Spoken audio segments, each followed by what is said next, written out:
The SEC East is wide open this year with Florida, Tennessee, Georgia, and even South Carolina vying for a chance at the title. The defending national champion Florida Gators hang their hopes on the young arm of sophomore quarterback Tim Tebow.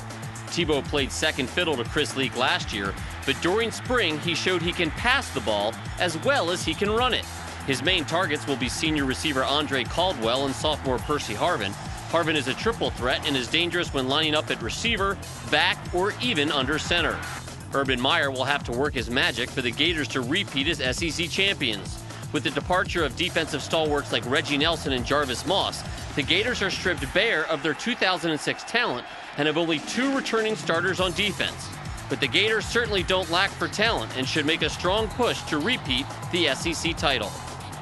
After finishing the season with 3 straight victories over ranked teams, Georgia coach Mark Richt appears to have finally found some offensive answers.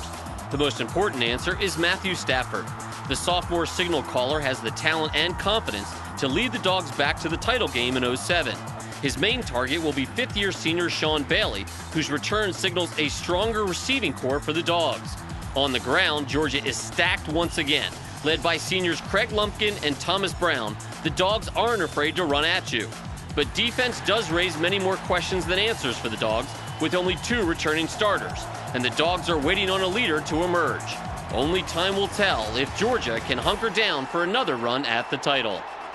After finishing 9-4 last year, the Vols have returned to form after a dismal 2005. Most important is the return of senior quarterback Eric Ainge. After recovering from a spring knee injury, Ainge should handle the Vol offense like a well-oiled machine. The Big Orange lost 3 wide receivers, though, and will be relying heavily on the speed of running backs Arion Foster and LaMarcus Coker. The usually strong UT defense lost 6 starters to graduation, 3 of them in the secondary. The line is anchored by Xavier Mitchell and Antonio Reynolds, who will need to lead talented youngsters up front. With road games at Cal, Florida, Alabama, and Kentucky, Tennessee has its hands full on the road to Atlanta.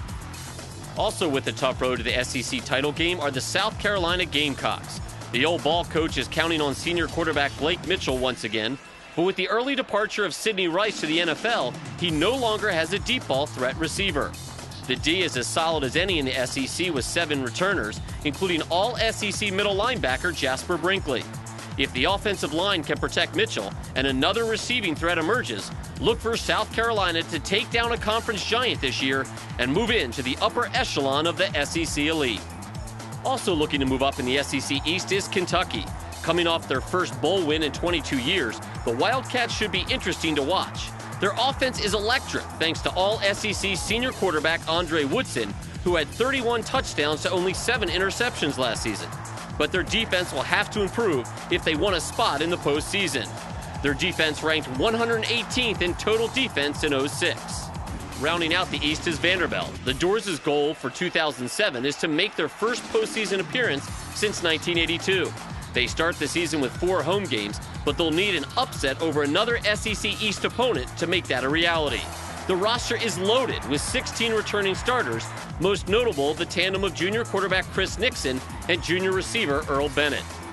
Who will win the race to Atlanta is anyone's guess, but one thing is certain, the SEC East will be full of high-flying, hard-hitting, all-out football action.